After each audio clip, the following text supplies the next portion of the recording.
America's churches, once bastions of unity and spiritual solace, are now battlegrounds. A silent yet devastating civil war rages within their hallowed walls, threatening not only faith communities but the very fabric of our nation. This isn't merely about differing opinions. It's a profound crisis of identity, purpose, and the soul of American Christianity. For generations, the church stood as a cornerstone of American life, a place where diverse individuals found common ground and shared belief. It was a sanctuary from the world's divisions, a beacon of hope and moral guidance. Yet, a seismic shift has occurred, transforming these sacred spaces. Today, politics has infiltrated every sermon, every Sunday school lesson, every congregational meeting. It has become an insidious wedge, tearing apart communities that once thrived on fellowship. This internal conflict is not just a theological debate, it is a societal wound bleeding into homes and fracturing relationships.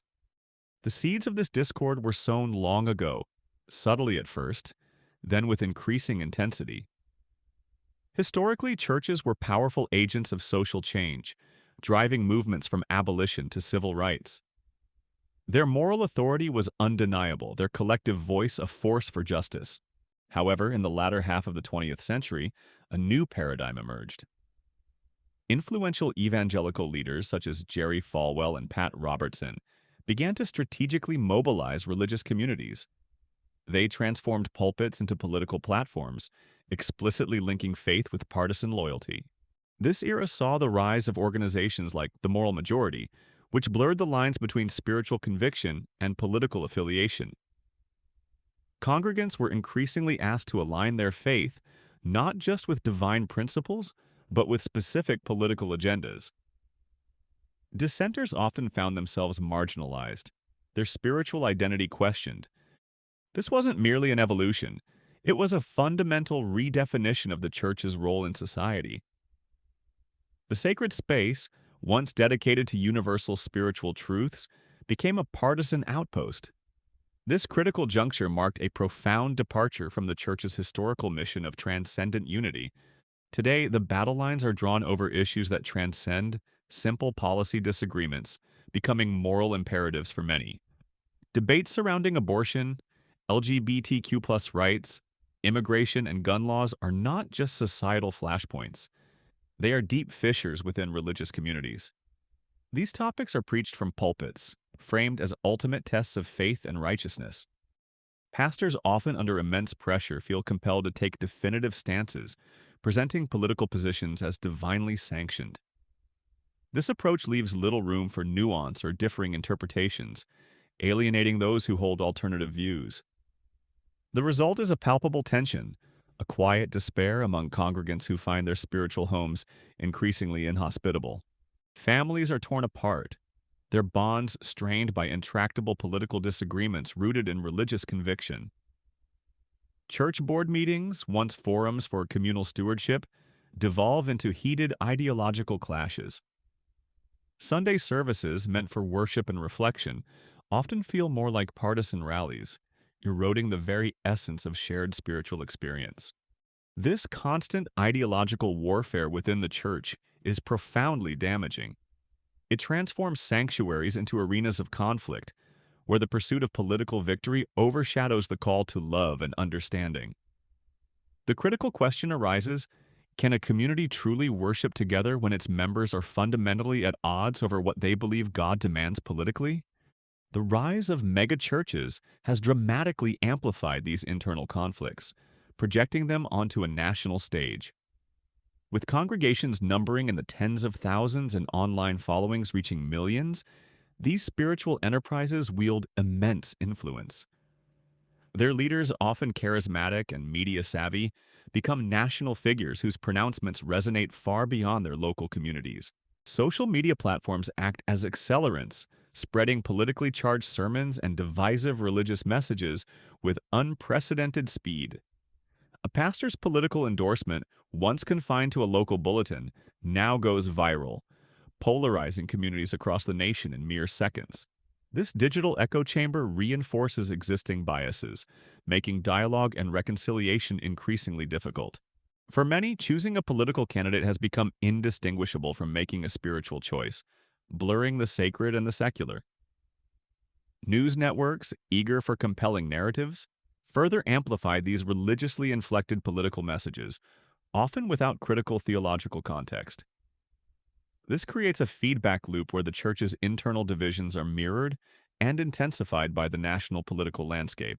The sheer scale and reach of megachurches mean their influence extends into legislative halls and electoral outcomes. This power, while significant, often comes at the cost of spiritual depth and communal unity. The critical question for academics and religious leaders alike is how to navigate this complex interplay of faith, media, and political power without sacrificing the church's core mission.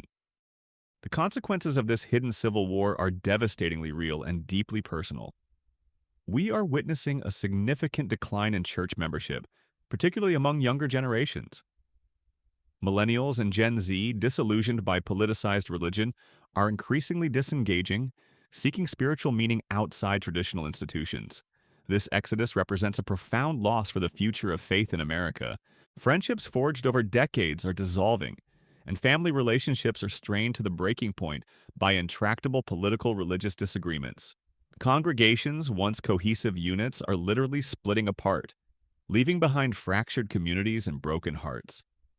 The trust that once bound these communities together is eroding, replaced by suspicion and resentment. For many, spiritual life has become tragically synonymous with political identity, rather than a transcendent connection to the divine. This conflation distorts the very essence of faith, reducing it to a partisan ideology. Long-standing pastors, once shepherds of their flocks, now struggle to maintain unity, often caught between immense cultural pressures and their calling to foster peace. Some pastors tragically embrace the divide, actively fueling the civil war in the name of faith-based values. This path, while perhaps offering temporary clarity to some, ultimately deepens the chasm within the church and society. The human cost is immeasurable: lost community, fractured families, and a generation turning away from institutions that once offered solace and purpose. This hidden civil war within America's churches is far more than a political skirmish. It is a profound crisis of identity, loyalty, and power.